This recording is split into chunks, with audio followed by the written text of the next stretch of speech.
ሰላም ጤና ይስጥልኝ የፍሪ ፕሬስ ቻናል ተመልካቾቻችን እንደምን አላችሁ? መልካም ሞላ ነኝ። በትናንትናው ዕለት ዘጋርዲያን ፋኖን በተመለከተ አንድ ዘገባ ሰርቷል።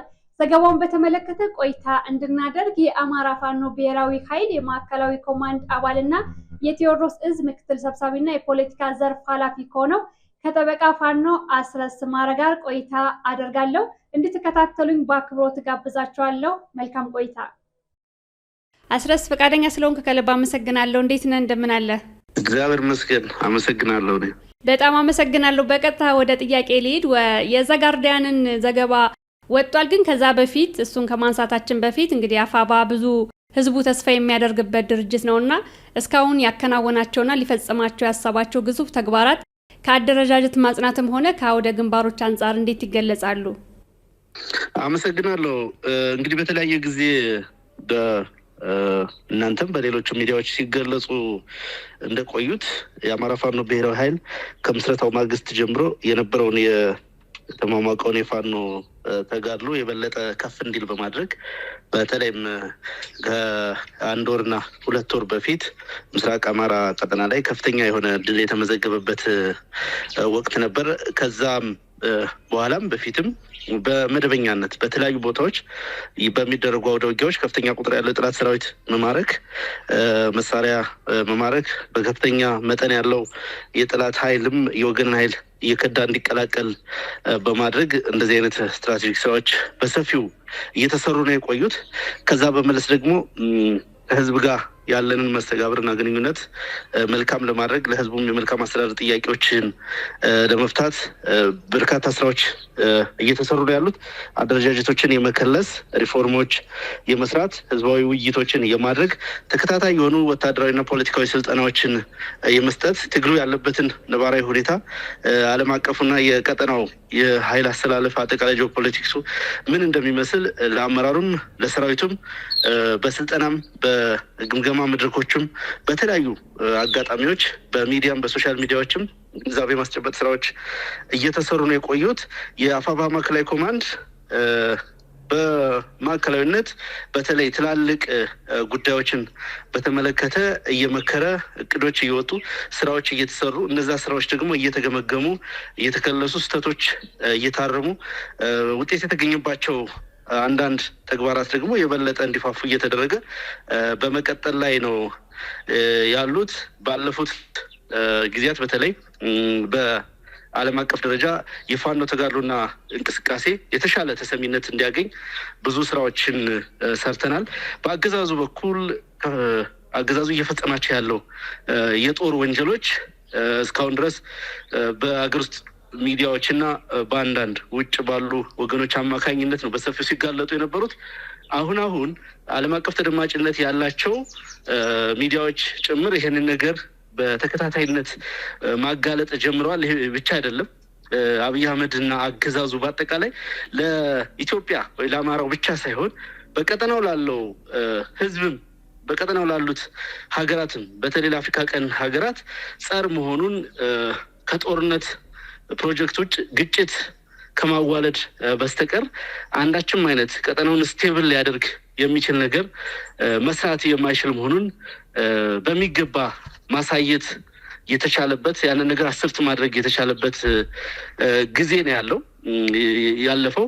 የጠላት ሰራዊት በከፍተኛ ደረጃ ፕሮፓጋንዳ ስራ ቢሰራም ቢፎክርም ቢሸልልም ጫካ ናቸው፣ ገዳም ናቸው፣ ዋሻ ናቸው ብሎ ቢያወራም አንድም ይህ ነው የሚባል ሲግኒፊካንት የሆነ ጉዳት በወገን ላይ ማድረስ ሳይችል ይልቁንም በከፍተኛ ሁኔታ እየተሰላቸ ከአንዳንድ ቦታዎችም እየለቀቀ እየተሰባሰበ ያለበት ወቅት ነው የሚገኘው። በአጠቃላይ አፋባ እነኚህን ፖለቲካዊ፣ ዲፕሎማሲያዊና ወታደራዊ ጉዳዮችን በሚገባ እየገመገመና እያቀደ ተጋድሎውን በጥሩ ሁኔታ በማዕከል እየመራ ነው ያለው ማለት ነው። በአጠቃላይ በጣም አመሰግናለሁ። ጥሩ መልስ ነው የሰጠኸኝ አስረስ። ወደ ትናንትናው ዘገባ እንለፍ። ዘጋርዲያን ፋኖን በተመለከተ ዘገባ አውጥቷልና በዘገባዎቹ ላይ አንዳንድ የተነሱ ጉዳዮች ስላሉ እሱን በተመለከተ ነው ጥያቄ ማንሳት የፈለኩትኝ። ስለ ሰሜን ኢትዮጵያ ጦርነት አንስቷል። በዛ የፋኖን ተሳትፎ አስመልክቶና በሰሜን ኢትዮጵያ ጦርነት የተሳተፈው ፋኖና አሁን ያለው ፋኖ ተመሳሳይ ነው ወይ? በሰሜን ኢትዮጵያ ጦርነት ወቅት ከፌዴራል መንግስቱ ጋር ተሳትፏል ተብሎ በሁሉም ዘገባዎች ስሙ ይነሳል ይወቀሳልምና በወቅቱ የተሳተፈበት ምክንያትስ ከፌዴራል መንግስቱ ጋር ተመሳሳይ ዓላማ ይዞ ነው? አመሰግናለሁ። በጣም ጥሩ ጥያቄ ነው ያነሳሽው። እንግዲህ እንደሚታወቀው የፋኖ የሚለው የወል ስም ነው። ለዘመናት የቆየ ስያሜ ነው።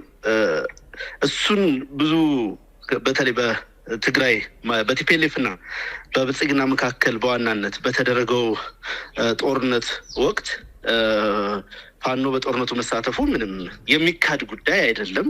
ነገር ግን ምን እንደነበረ ያ ሁኔታ ምን ያመላክት እንደነበረ በደንብ መነገር አለበት። በርካታ የውጭ ሚዲያዎች የፋኖን ተጋድሎ መተንተን ሲጀምሩ ወይም የትኛውን ፕሮግራም መስራት ሲጀምሩ የመጀመሪያ እርግጠኛ ሆነው የሚናገሩት ነገር ቢኖር በአንድ ወቅት ከአብይ አህመድ ጎን ተሰልፎ የነበረው ፋኖ የሚል ነገር ነው። እውነታው ግን እሱ አይደለም። የብልጽግናና የቲፒኤልኤፍ ጦርነት ለስልጣን ወይ ለፓወር የተደረገ ጦርነት እንደሆነ ነው እኔም ማምነው፣ ብዙዎቻችን የምናምነው።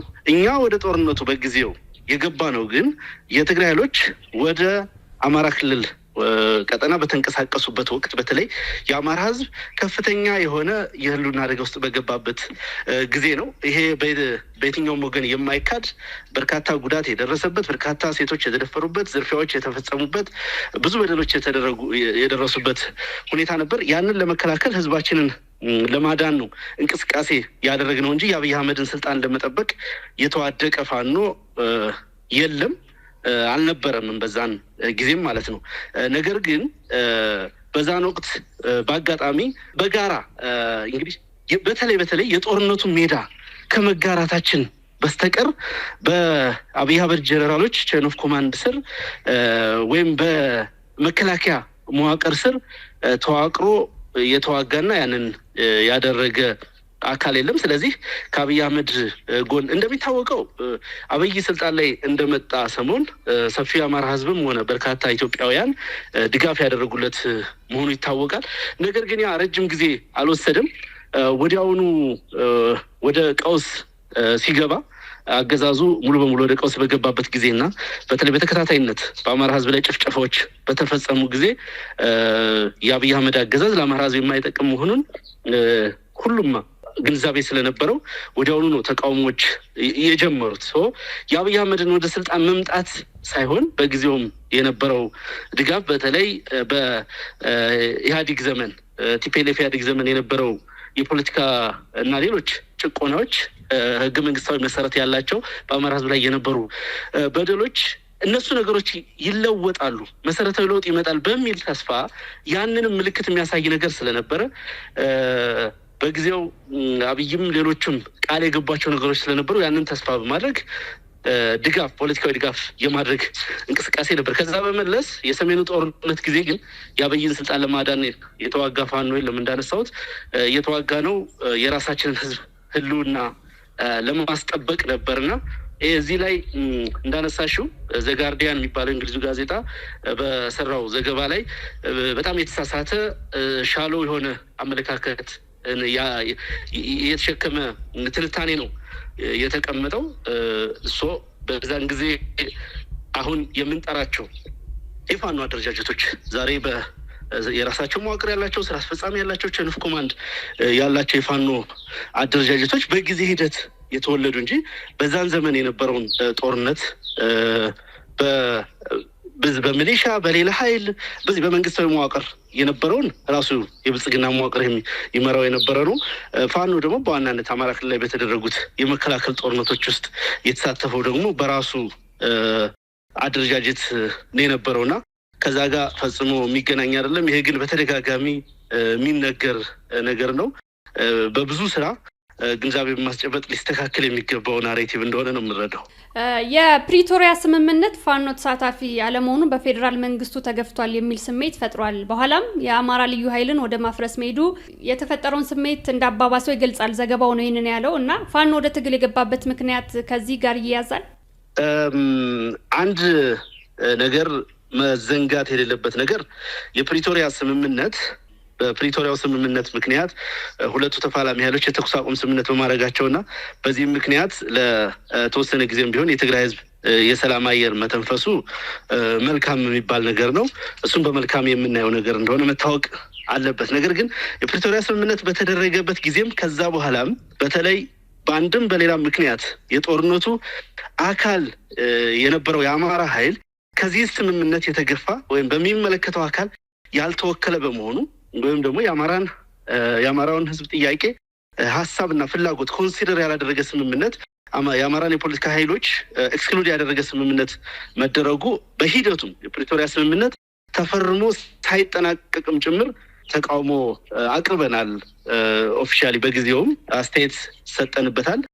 በርካታ ሰዎችም ያንን አስተያየት ሲሰጡ ነበር። ስለዚህ በአንድ በኩል የፕሪቶሪያ ስምምነት መሰረታዊ ዓላማው የህገ መንግስቱን ይሄ በተለይ ለአማራ ህዝብ መዋቅራዊ ጭቆና አምጥቷል የምንለውን ህገ መንግስት ወደ ቦታው የሚመልስ በመሆኑ መሰረታዊ የሚባሉ ለውጦችን ሊያመጣ የሚችል መደላድል የመፍጠር እድልን ያባከነ ከዚህ በፊት ከባከኑት ኢትዮጵያ ውስጥ ዘላቂ ሰላም ሊያመጡ ከሚችሉ እድሎች ከባከኑት እንደ አንደኛው ሊቆጠር የሚችል ነው። ምክንያቱም ከፊሉን የፖለቲካ ኃይል ያላካተተና ያን ነገር መልሶ የችግሩ ምንጭና የነበሩ በተወሰነ ደረጃ ዋናው የጦርነቱ ምክንያት የስልጣንና ሌሎች ነገሮች ቢሆኑም በመሰረታዊነት ግን በዛ አጋጣሚ የችግሩ ምንጭ መቅረፍ የሚቻልበትን እድል የነፈገ መሆኑ የራሱ ስህተቶች እንዳሉበት ግልጽ ነው። ዛሬም የምናምንበት ጉዳይ ነው። ነገር ግን የፕሪቶሪያ ስምምነት መፈረም አይደለም ፋኖን ጠመንጃ እንዲያነሳ ፋኖን አብይ አህመድን እንዲታገል ያደረገው። አሁን አንቺም እንዳነሳሽው ዘጋርዲያንም ላይ እንዳየሁት ሌሎቹም ዘኢኮኖሚስትም ሌሎች ሚዲያዎችም በሰፊው የሚሄዱበት ጉዳይ የፕሪቶሪያ ስምምነት መፈረም ፋኖ ጠመንጃ እንዲያነሳ ምክንያት ሆነ ኢሚዲየት ኮዙም እሱ ነው ብለው ወደ መደምደም ሁሉ ይደርሳሉ። ነገር ግን እሱ አይደለም። እንደሚታወቀው የክልሉ የብልጽግና መዋቅር የክልሉ ፕሬዝዳንት በይፋ በደብዳቤ ፈቃድ በሰጠው መሰረት የሀገሪቱ መከላከያ ሰራዊት ከተቀመጠለት ህገ መንግስታዊ ተልዕኮ በአዋጅ ከተቀመጠለት ዓላማ በተጻረረ መልኩ በራሱ ህዝብ ላይ ጦርነት ለማወጅ አስቦ በተለይ ደግሞ የአማራ ህዝብ ላይ የአማራን ህዝብ ትጥቅ በማስፈታት ጠመንጃ በመቀማት ዲሚሊታራይዝ አደርጋለሁ ብሎ የጀመረው እንቅስቃሴ ነው። ይሄ በድብቅ የተደረገ ሳይሆን በይፋ 11ዱንም አብይ አህመድ እዞች ወደ አማራ ክልል በማሰማራት ጦርነት የከፈተው ራሱ አብይ አህመድ ነው። ስለዚህ ይሄ ጦርነት የመከላከል ጦርነት ነው። የአማራን ህዝብ ህልውና የማስጠበቅ ጦርነት እንጂ የፕሪቶሪያ ስምምነት ወይም ሌላ ጋር በቀጥታ የሚገናኝ ጉዳይ እንዳልሆነ መታወቅ አለበት። ዋነኛው መነሻ ምክንያት ኢሚዲየት ኮዝ ምክንያት አብይ አህመድ ትጥቅ ለማስፈታት አስቦ በእርግጥ ሌሎች ተጨማሪ ምክንያቶችም ሊኖሩ ይችላሉ። ነገሩን ያባባሱት ያጋጋሉት የልዩ ኃይሉ መፍረስ ልዩ ኃይሉ ያለምንም ዋስትና በተለይ የአማራ ህዝብ ያለምንም የጸጥታ ዋስትና ይጠብቀኛል ብሎ ያደራጀው ኃይል እንዲበተን በማድረግ ከዛም በተከታታይነት ጄኔራሎቹም ሲፎክሩ እንደተሰማ ነው። ራሱ አብይ አህመድም በፓርላማም በሌሎች መድረኮችም በተደጋጋሚ ሲናገር እንደሰማ ነው። አጠቃላይ የብልጽግና መዋቅር ሲፎክር እንደከረመው በ10 ቀን ውስጥ በ5 ቀን ውስጥ ትጥቅ አይደለም ቀበቶ ጭምር እናስፈታለን ብለው የገቡበት ጦርነት ነው። ያንን ጦርነት የመከላከል የህልውና ጦርነት ነው እየተደረገ ያለው። ስለዚህ በፋኖና በአብይ አህመድ አረመኔ ሰራዊት መካከል እየተደረገ ያለው ጦርነት የአማራን ህዝብ የማጥፋትና የአማራን ህዝብ የመከላከል ዓላማን ይዞ እየተደረገ ያለ ጦርነት ነው። አብይ አህመድና መዋቅሩ የአማራን ህዝብ በባርነት ማንበርከክ፣ ማጥፋት፣ ዲሁማናይዝ ማድረግ፣ ዲሚሊታራይዝ ማድረግን ታሳቢ አድርጎ የጀመረው ጦርነት ነው። በፋኖ ኃይሎች በኩል ደግሞ የአማራን ህዝብ ህልውና ማስጠበቅ፣ ክብሩን ልዕልናውን ማስመለስን ታሳቢ አድርገን በአጠቃላይ ለአማራ ህዝብ ህልውና የምናደርገው የዘር ማጥፋት ወንጀልን ለመከላከል የምናደርገው ጦርነት መሆኑ ነው መታወቅ ያለበት። አመሰግናለሁ። ወደ ቀጣዩ ጥያቄ ልለፍ። ጥያቄዎቼ ከዘጋርዲያን ዘገባ ጋር የተያያዙ ናቸው። እንግዲህ አማራ ህዝብ በተለይ በቁጥር አነስተኛ ሆኖ በሚኖርባቸው አካባቢዎች የዘር ማጥፋት ወንጀል ተፈጽሞበታልና መንግስት የሚጠየቀው የዘር ማጥፋት ወንጀል የፈጸሙትን በህግ ባለመጠየቁ ነው ወይስ ተሳታፊ በመሆኑ ነው? በሁለቱም ነው የሚጠየቀው። አንድ መንግስት በመንግስትነት ሲቀመጥ ሁለት መሰረታዊ ግዴታዎች አሉበት። በተለይ ከሂውማን ራይት አንጻር ከሰብአዊ መብት አንጻር አንደኛው ምንድን ነው? ይሄ ኔጌቲቭ ኦብሊጌሽን የሚባለው ነው። አለመፈጸም፣ አለማድረግ፣ የሰብአዊ መብቶችን አለመጣስ ወይም ደግሞ በመዋቅሩ በሚያሰማራቸው ኃይሎች በየትኛውም መንግስታዊ መዋቅሩ አማካኝነት በዜጎች ላይ በህዝብ ላይ የሰብአዊ መብት ጥሰቶች እንዳይፈጸም ዘር ማጥፋትን ጨምሮ የጦር ወንጀሎችን ጨምሮ ክራይም አጌንስት ሂውማኒቲ ወይም በሰብአዊነት ላይ የሚፈጸሙ ወንጀልን ጨምሮ ማንኛውንም ወንጀሎች አለመፈጸም ነው። ሁለተኛው የፖዚቲቭ ኦብሊጌሽን የሚባለው መጠበቅ ነው። ይህ መጠበቅ አንድ በውጭ ኃይሎች ወይም በሌላ ማንኛውም አካል ዜጎች ላይ ጉዳት እንዳይደርስ የመከላከል ነው። ሁለት ደግሞ በፖለቲካ ኃይሎች በዜጎች በህዝብ መካከል በሚኖሩ ግንኙነቶች ለሰብአዊ መብት ጥሰት ወንጀሎች መፈጸም ምክንያት የሆኑ ጉዳዮችን ማስቀረትና ወንጀል የሚፈጽሙ ካሉ እነሱን ለህግ ማቅረብ፣ ለፍትህ ማቅረብ፣ በአጠቃላይ የሰብአዊ መብት ወንጀሎች እንዳይፈጸሙ መከላከል ግዴታ ነው ያለበት። እነኚህ ሁለቱ መሰረታዊ አንድ መንግስት ነኝ ብሎ የቆመ አካል የሚቀመጡለት በጣም ትንሾቹ ግዴታዎች ምንድን ነው? በተለምዶ ሞኖፖሊ ኦፍ ቫዮለንስ ኃይልን በብቸኝነት የመጠቀም መብት የሚባል አባባል አለ። ይሄ መብት መንግስት ነኝ ለሚል አካል የሚሰጥበት ምክንያት እነኚህን መብቶች እንዲያስከባቅር እየፈጸመ ያለው ምንድን ነው ያለ እንደሆነ ከዚህ ፍጹም በተቃራኒ የሆነውን ነው እየተገበረ ያለው። በአንድ በኩል ራሱ ያገዛዙ ሰራዊት በቀጥታ ፕሮጀክት ተደርጎ በሁሉም የሀገሪቱ አካባቢዎች በተራ የእርስ በርስ ጦርነቶች በከፍተኛ ደረጃ እንዲፋፋሙ፣ እነኚህ ጦርነቶች ደግሞ ዓለም በቂ ጆሮ ያልሰጣቸው ቢሆንም ድሮንን ጨምሮ በዓለም ላይ አጠቃላይ የሚሊተሪ ቴክኖሎጂ ጥቅም ላይ የሚሉ ባቸው ግዙፍ ጦር ያሉት። በሌላ በኩል በዚህ የጦርነት ሂደት መካከል ደግሞ አገዛዙ ሁለንተናዊ የጦርነት ስልትን በመጠቀም በዜጎች ላይ ያስገድዶ መድፈር ወንጀልን፣ የግድያ ወንጀሎችን፣ ጭፍጨፋዎችን፣ ዝርፊያዎችን፣ ሌሎች ማናቸውንም በመዋቅሩ አማክሩ በተናወቃቸው ኃይሎች ሁሉ ይህ ድርጊት እንዲፈጸም በማድረግ በቀጥታ እየተሳተፈባቸው ነው የሚገኝ ነው። በስውነት እነኚህ በስውር ሲባል በማድረግ በሁለቱም መንገድ አገዛዙ ይህን ድርጊት እየፈጸመ ነው ያለው። እውነት ለመናገር ዘጋርዲያን ጋዜጣ ይህንን ነገር በዚህ ልክ ማጋለጡ በተለይ አገዛዙ እየፈጸማቸው ያሉትን የጦር ወንጀሎችና እነዚህ በሰብአዊነት ላይ የሚፈጸሙ ሌሎች የዘር ማጥፋት ወንጀልን ጭምር በዛ ልክ ማጋለጡ የሚመሰገንና ሊበረታታ የሚገባ ጉዳይ እንደሆነ ነው። ስለዚህ ሁሉንም ነገር እየፈጸመ ያለው አገዛዙ ነው። በስውርም ይፈጽማል፣ በቀጥታም ይፈጽማል። ፖሊሲ ዋይዝ ወይ ታስቦበት ታቅዶ እንደ ጦር ስልት ተቆጥሮ ጭምር ነው። አመሰግናለሁ። ወደ ቀጣዩ ጥያቄ ልለፍ። እንግዲህ በዘገባው ፋኖ በወልቃይትና በራያ የዘር ማጽዳት ፈጽሟል ሲል ይከሳልና ይህንን እንዴት አየኸው? በበቂ መረጃ ላይ የተመሰረተ ትንታኔ እንዳልሆነ ነው ይህ ጉዳይ ያየሁት። እርግጥ ነው የተባሉት ቦታዎች ወልቃይትም ራያም ሌሎችም ቀጠናዎች በጊዜው ጦርነት የተካሄደባቸው ቦታዎች እንደነበሩ ይታወቃል። ቀደም እንዳነሳውልሽ አሁን ያለው የፋኖ አደረጃጀት በዚህ ቁመና ኃላፊነት በሚወስድበት ልክ ቼን ኦፍ ኮማንድ ኑሮት መዋቅር ኑሮት በጊዜው እንቅስቃሴ እንዳላደረገ ይታወቃል። ነገር ግን በእነኚህ በተጠቀሱት ቦታዎችም ሆነ በሌሎችም ቦታዎች በዋናነት የፋኖ ትግል ያደረገው ራስን የመከላከል ህዝብን የመከላከል ጦርነት እንጂ የትኛውንም ህዝብ ታርጌት ለማድረግ ወይም ደግሞ የትኛውንም ቡድን ለመውጋት ወይም ለመወረር ወይም የዘር ማጥፋት ወንጀል ወይም የዘር ማጽዳት ወንጀል ለመፈጸም ታስቦ የተደረገ እንዳልሆነ መታወቅ ያለበት ጉዳይ ነው። በአጠቃላይ በዛ ጦርነት ወቅት ፋኖን በእነኚህና መሰል ወንጀሎች የሚከሰስበትና የሚወቀስበት ናሬቲቭ በበቂ መረጃና በበቂ ትንታኔ ላይ ያልተመሰረተ ነው። የትኛው የፋኖ ኃይል ማን የሚመራው ፋኖ ቢባል እንኳን በቂ መልስ የሚያቀርብ አይመስለኝም። ዘጋርዲያንን ጨምሮ ሌሎች ሚዲያዎች በዚህ ጉዳይ ላይ ተደጋጋሚ ክሶች ሲያነሱ እሰማለሁ። ነገር ግን ይህንን ክስ በእኔ በኩል የምቀበለው አይደለም፣ ተገቢም አይደለም ብዬ ነው የማስበው። የሚታወቁ የፋኖ አመራሮች አሉ ዛሬ። ከነኚህ መካከል እስኪ የትኛው ነው ማንኛው ነው የትኛውን ወንጀል በማን ላይ ፈጸመ የሚለው ዝርዝር ነገር የሌለው ዝም ብሎ ፋኖን እንደ አንድ ኢንቲቲ በመውሰድ እንዳነሳሁት ሁሉም የወል ስም አድርጎ ይጠቀም ስለነበረ በግራም በቀኝም ያለው ነገር ያ ስለሆነ ነው።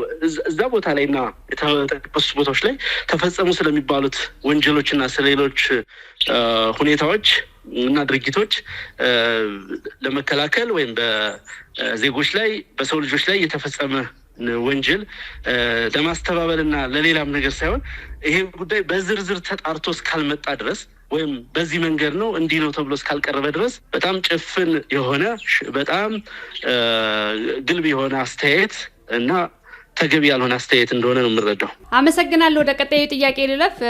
ዘገባው ላይ የፋኖ ኃይሎችን ወደ 20 ሺህ የሚጠጉና የተከፋፈሉ አመራር የሌላቸው የሚልም አለ። በተጨማሪም ኤርትራም የፋኖ ሚሊሻዎችን ታሰለጥናለች የሚልም አካቷል። ይህ ጽሁፍ መሬት ላይ ካለው እውነት አንጻር እንዴት ይታያል?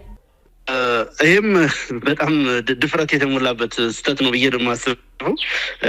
የፋኖ ሰራዊት 20 ሺህ አድርጎ ማስቀመጥ እዛው እርስ በርሱ ዘጋርዲያን ጋዜጣ ካቀረበው ነገር ጋር የሚጋጭ ነው። አይተሽ እንደሆነ በሌላ በኩል ሰፊውን በተለይ ገጠሩን የአማራ ክፍል ሙሉ በሙሉ ፋኖ እንደተቆጣጠረና አብዛኛውን የክልሉን ይዞታ በቁጥጥሩ ስር እንዳለ በደንብ ነው የሚያስረዳውና እርግጥ በ20 ሺህ ሰራዊት ነው ወይ ይህንን ሁሉ ቀጠና መቆጣጠር የተቻለው የሚለው እዛው ላይ የተሳሳተ መረጃ እንደያዙ የተሳሳተ ቁጥር እንደያዙ በግልጽ መመልከት ይቻላል። ይሄ ቁጥር በጣም ፋኖን የሚገልጽ ቁጥር አይደለም። በጣም አናሳ ቁጥር ነው። በጣም ትንሽ ቁጥር ነው። ሰራዊታችን በመቶ ሺዎች የሚቆጠር ሰራዊት ነው ያለው በሁሉም ቀጠና ያለው ሰራዊት። እንግዲህ ማለት መደበኛ ሰራዊቱን ነው። ከዛ ውጭ ያለው ሰራዊት እንደተጠበቀ ሆኖ ማለት ነው። ስለዚህ በቁጥር ምሳሌ ነው። በሌላ በኩል ከኤርትራ ጋር ተያይዞ የሚነሳው ነገር በተለይም ለፋኖ ኃይሎች ስልጠና ይሰጣል በሚል ዘጋርዲያን ያስቀመጠውም ምልከታ ዝም መሰረተ ቢስ ጀጅመንት ነው። ትክክለኛ መረጃም የለውም። እንደሚታወቀው የፋኖ ተጋድሎ በአማራ ክልል ከትላልቅ ከተሞች ባህር ዳር፣ ደብረ ማርቆስና ሌሎች ከተሞችን ጨምሮ የተጀመረ በህዝብ መካከል በህዝብ ትከሻ በህዝብ መስዋዕትነት እዚህ የደረሰ ዛሬ የደረሰበት ደረጃ የደረሰ ትግል ነው። በየትኛውም ሶስተኛ ወገኖች ድጋፍ ወይም በሶስተኛ ወገኖች ወይም በሌላ ሀገር ስልጠና ወይም ትሬኒንግ ወስደን የጀመርነው ትግል ሳይሆን እዚሁ በህዝባችን በኖርንበት ባደግንበት ማህበረሰብ መካከል የተደረገ ነው። ድርሻውንም የሚወስደው ባለቤትነቱንም የሚወስደው የአማራ ህዝብ ነው እንጂ በዚህ መንገድ የሚገለጽ አይደለም። ምንም አይነት በስልጠናም ሆነ ሌላ የተደረገ ቴክኒካል ድጋፍ እንደሌለ መታወቅ አለበት። በዚህ ረገድ ዘጋርዲያን ያስቀመጠው ትንታኔና ያስቀመጠው መረጃ የተሳሳተ እንደሆነ ነው ማረጋግጥልሽ። ጥሩ።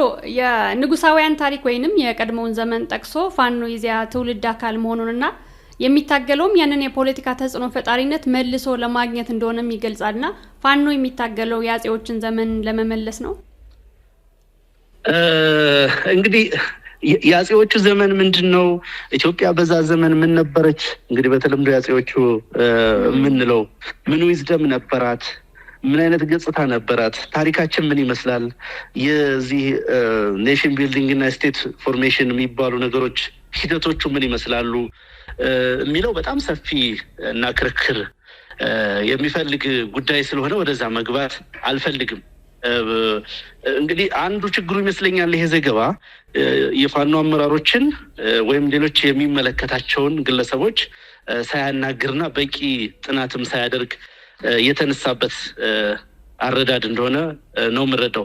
ለዘመናት የአማራ ህዝብ ላለፉት ከ80 ያላነሱ አመታት በዚህ ደረጃ የህልውና አደጋ ውስጥ እንዲገባ ያደረጉት በርካታ ምክንያቶች አሉ። የእነኝህ ሁሉ ምክንያቶች ዋነኛው መሰረት ደግሞ ትርክት ላይ ነው የተሰራው።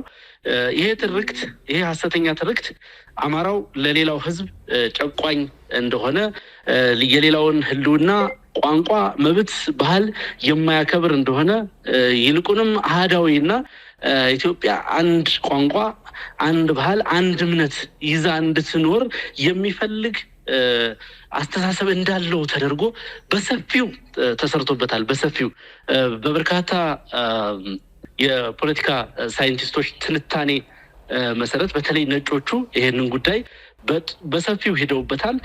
ያ አስተሳሰብ ነው ህግ ሆኖ ህገ መንግስት ነው የአሁን ስራ ላይ ያለው ህገ መንግስት የተዛባውን የኢትዮጵያ ህዝብ መካከል ያለውን የተዛባ ግንኙነት ለማረም በሚል ፕሪያምብሉ ላይ የተጠቀሰበት አንዱ ስረ መሰረቱ እሱ ነው። ላለፉት በርካታ ዓመታት ለብዙ 10 ዓመታት በኢትዮጵያ ውስጥ የተደረጉ የፖለቲካ እንቅስቃሴዎች የፖለቲካ ሀዋቸው አማራን መታገል ወይም ጸረ አማራ እንቅስቃሴ እንዲሆን በተለይ በ60ዎቹ ዘመን ፍሎሪሽ ያደረጉ የተገንጣይ እና የብሔርተኛ ድርጅቶች ዋና ዓላማቸው ይህንን ያደረጉበት ምክንያት አማራ ጨቋኝ ነው በሚል እሳቤ ስለሆነ ነው። እውነታው ግን ከዚህ በተቃራኒ ነው። እውነታው እንግዲህ እነሱ አጼዎቹ የሚሉት የአጼ ምኒልክ ዘመንን ማሰብ ትችያለሽ፣ የአጼ ኃይለ ሥላሴ ዘመንን ማሰብ ትችያለሽ። የሞደርን ኢትዮጵያን ታሪክ እንኳን ብንወስድ ወደኋላ በመካከለኛው ዘመን የነበሩትን በ12ኛው 13ኛው እና በ15ኛው በ16ኛው ክፍለ ዘመን የነበረውን ነገር እንተውና በሞደርን ኢትዮጵያ ያለውን ታሪክ ብትወስጂ እነኚህ አጼ የሚባሉት ወይም እነኚህ አማራ የሚባሉ ነገስታትና የሀገር መሪዎች ሀገር በመሩበት ዘመን ዛሬ 80 የምንላቸው ወይም ቁጥራቸው ከዛ በላይ ነው የምንላቸው ብሔረሰብ ባህሉን ቋንቋውን ፕሪዘርቭ አድርጎ እንዲቆይ ያደረጉት እነኛ ነገስታት ናቸው።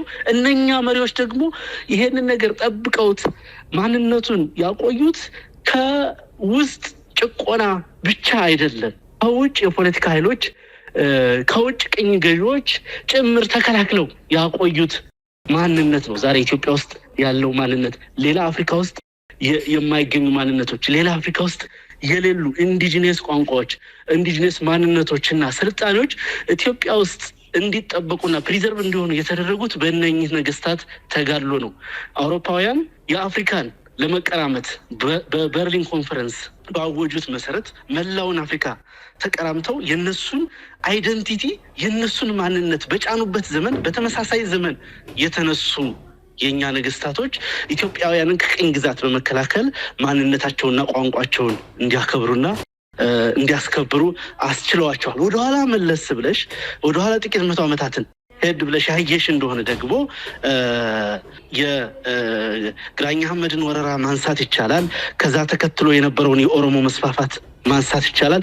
በእነኚህ ጥፋቶች ወይም በእነኚህ ዘመናት ደግሞ ምን ብለን የተነሳን እንደሆነ በርካታ ህዝቦች በርካታ የራሳቸው ማንነት የራሳቸው ቋንቋ፣ ባህል፣ ማንነት የነበራቸው አሲሚሌት እየተደረጉ በተለይ በሞጋሳ ወይም በሌላ ካልቸር አማካኝነት ማንነታቸው አሲሚሌት እየተደረገ እንዲጠፉ የተደረገበት አጠቃላይ በተለይ በግራኝ አህመድ የወረራ ዘመን በነበረው ከዛም በፊት በነበሩ ጊዜያት ደግሞ ሌሎች ከደቡብ አካባቢ የነበሩ ኃይሎች ጉልበት በነበራቸው ጊዜ በአጠቃላይ ኢትዮጵያ የነበራት ስልጣኔ፣ ታሪክ፣ ቅርስ በተለይ ከቤተ ክህነት ጋር የተያያዘው በከፍተኛ ደረጃ የወደመበት ዘመን ነው።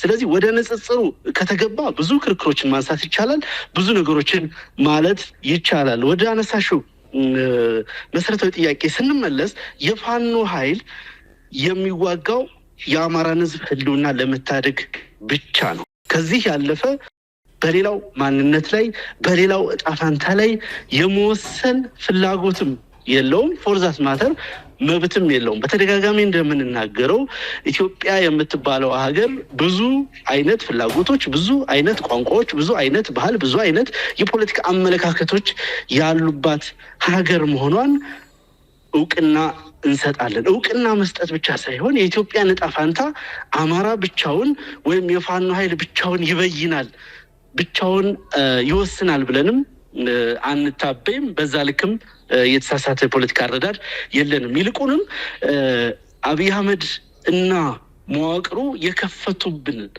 አማራውንም የሚያጠፋ ኢትዮጵያንም የሚበትን ሌላውንም ህዝብና ብሔር የሚያጠፋ ጦርነት በመመከት እና ይሄንን አገዛዝ በማንኮታኮት በምትኩ ሁሉም የፖለቲካ ኃይሎች ሁሉም የኢትዮጵያ ህዝብ የሚስማማበት የሚተማመንበት የኢትዮጵያን የሀገረ መንግስት ግንባታ እንደገና የሚያፋፋበትና ከፍ የሚያደርግበትን መደላድል መፍጠር ነው ተልኳችን።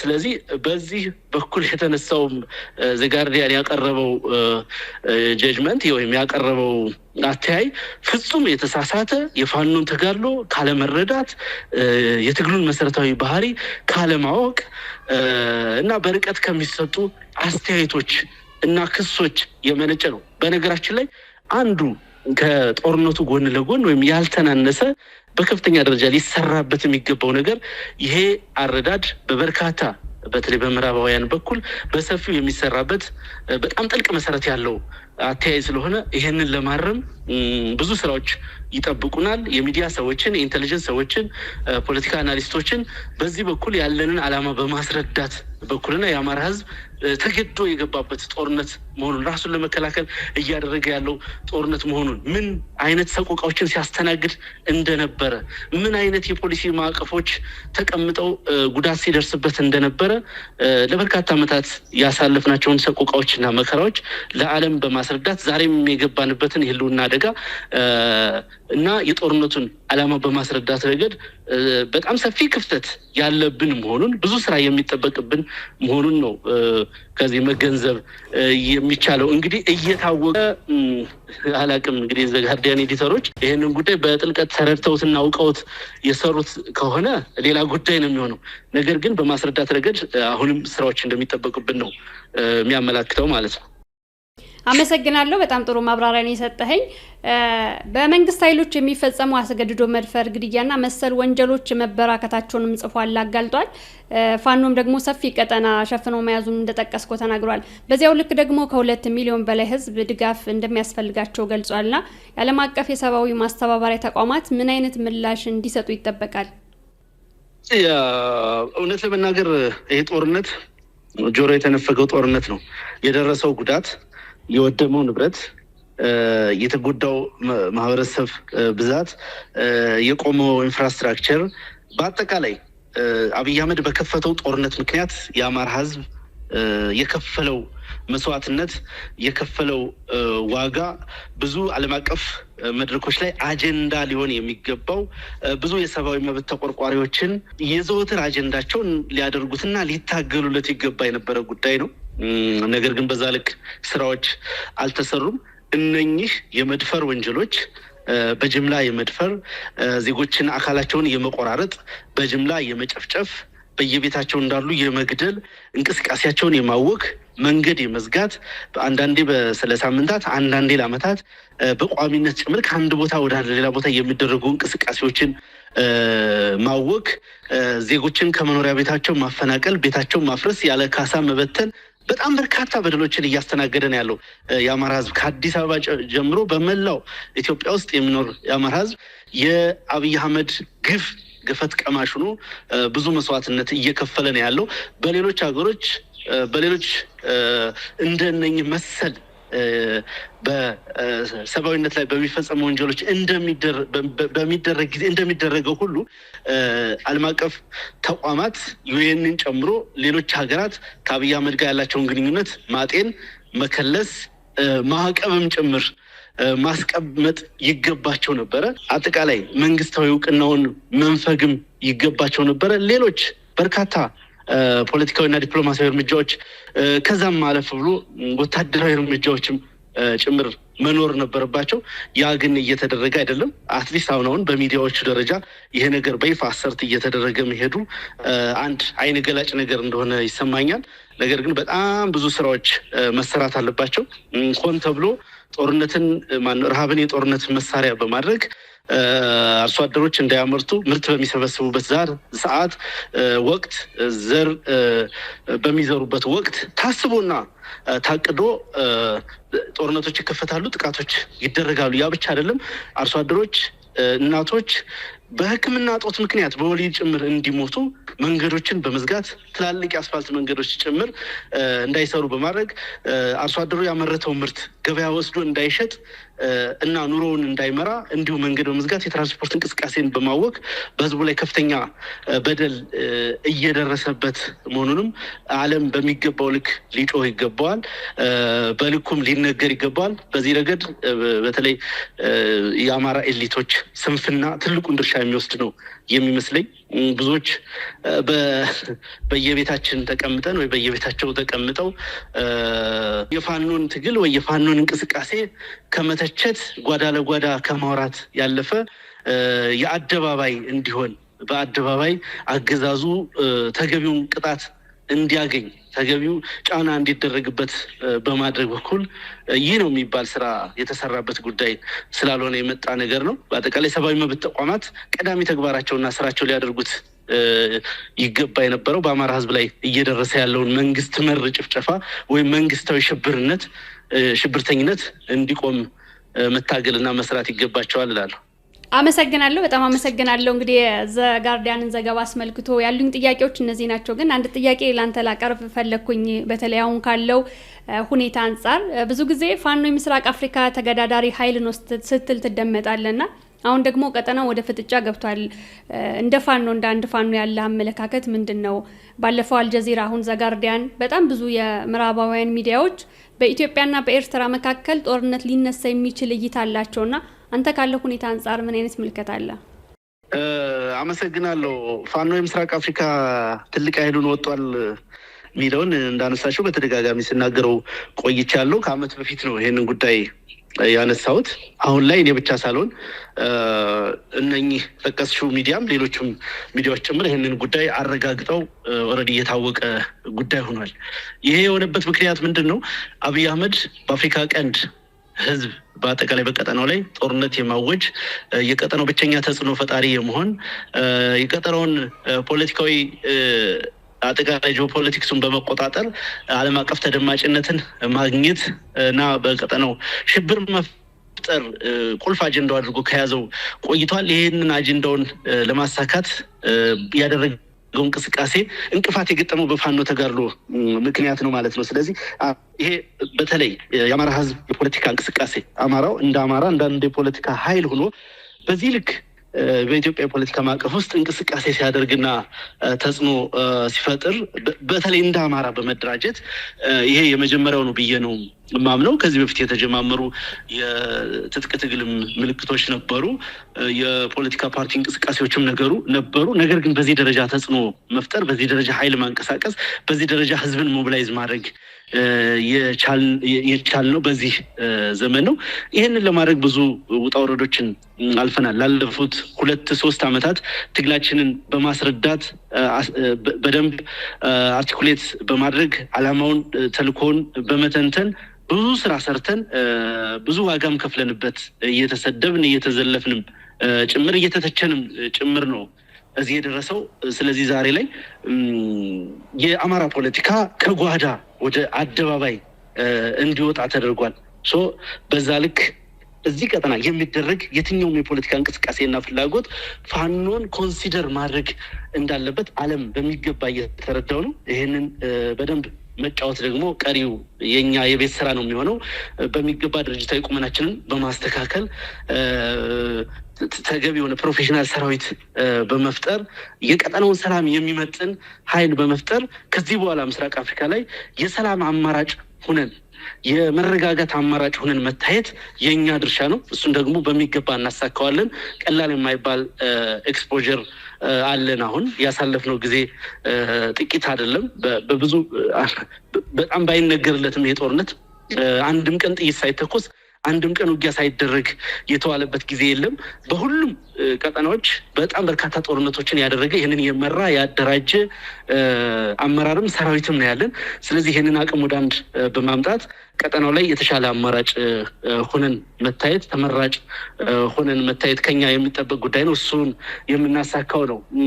አብይ አህመድ በኤርትራ ላይ ጦርነት ይከፍታሉ? ከዚህ በፊት በተደጋጋሚ አስተያየት ሰጥቼበታለሁ። አይከፍትም። የማይከፍትበት ዋነኛው ምክንያት አንድ አቅም ስለሌለው 11ዱንም እዞች ፋኖ ጋር እያዋጋ ነው ያለው። ስለዚህ በሱ ቅድ መሰረት ፋኖን አጥፍቼ ሌሎች ጦርነቶችን አካሂዳለሁ። ያው ከጦርነት ውጭ ሌላ ፕሮጀክት የማይታየው ግለሰብ ስለሆነ አሳካለሁ ብሎ ነበር እንቅስቃሴ የጀመረው። ያንን ማድረግ ስለማይችል ሰራዊቱንም እየበተን ነው ስለሆነ ሰራዊቱንም እያንበረከክ ነው ስለሆነ ያንን የሚያደርግበት አቅም የለውም። አንድ ሁለተኛ ነገር አብይ አህመድ በኤርትራ ላይ የሚዝተው በአሰብ ላይ የሚዝተው ማንኛውም ዛቻና እዛ ቀጠና የሚደረግ እንቅስቃሴ ከአብይ ቁጥጥር ውጭ የሆነ ነው። ሌሎች የመካከለኛው ምስራቅ ሀገራት እንደ ዩናይትድ አረብ ኤምሬት እና መሰሎቹ የሚዘውሩት አጀንዳ ነው። ቀይ ባህር ላይ አብይ አህመድ በራሱ አቅም፣ በራሱ ፍላጎት፣ በራሱ እቅድ፣ በራሱ ፕሮጀክት መድረስ የሚችል ግለሰብ አይደለም። ስለዚህ የሌሎች ኃይሎች ፍላጎት ስላለ፣ የሌሎች ኃይሎች ጂኦፖለቲካዊ ኢንተረስት ስላለ የሚወሰነው በእነሱ ኢንተረስት ነው። ያ ኢንተረስት ደግሞ በሁለቱም ወገን በኤርትራም ወገን ብትይ፣ በሱዳንም በኢትዮጵያም ወገን ከጀርባ የተሰለፉ ትልልቅ ሀገራት በነዳጅ የበለጸጉ በገንዘብ በጣም ያደጉ በሚሊታሪ ቴክኖሎጂም በበቂ ደረጃ ዓለም የደረሰበት ዘመኑ የደረሰበት ደረጃ የደረሱ ኃይሎች አሉ። ስለዚህ የነኛ ኃይሎች ተላላኪ ነው አብይ አህመድ። ስለዚህ የሚልኩት ሰዎች ካልፈቀዱ በስተቀር አንዲትም ጥይት አያጮህም። እነኛ የሚልኩት ሰዎች ደግሞ ሌላ እነሱን መሰል ተጻራሪ ኃይል እንዳለባቸው ስለሚያውቁ ከጀርባ ከነዛ ጋር ንግግር ከሚያደርጉ በስተቀር ይህንን ፕሮክሲ ዋር ይፈቅዳሉ ብዬ አልገምትም፣ አይፈቅዱምም።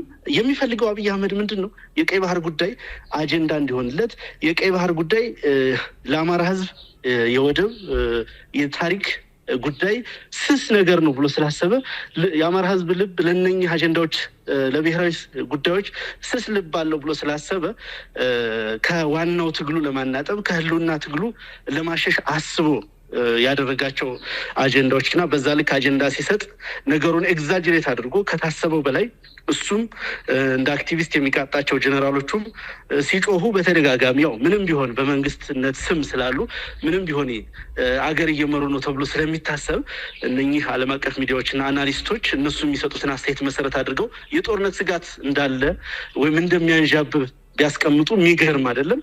እውነታው ግን አብይ አህመድ አንዲትም ጥይት እንደማይተኩስ።